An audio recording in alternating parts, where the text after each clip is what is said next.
It's a very sad moment for the Bush family. You saw his brother, the former president, come in. His mom came in.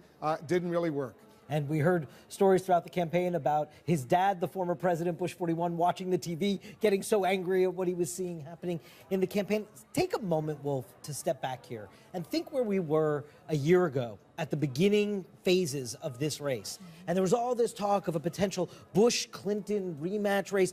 This was the guy that everyone, as this race began, assumed would likely emerge the nominee. And Jeb Bush, I think, informed us early on, about 14 months ago, earlier than anyone else did, when he used that line and said, you got to be willing to lose the primary to win the general.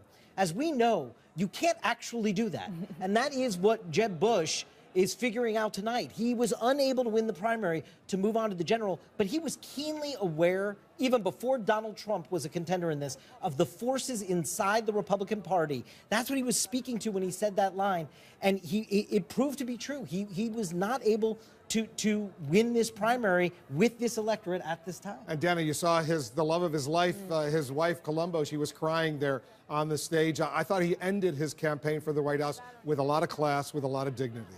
He sure did, and frankly, I think most people would say that's how he spent his entire campaign. But you mentioned Columba. I thought that was so poignant for so many reasons, the most of which was that he was very clear, and the people near him were very clear when it was the should he or shouldn't he run in the first place. She didn't want it. She was always the reluctant spouse. And there you see her standing with the man that she loves, watching him fail, and getting emotional about it, even though she didn't want it in the first place.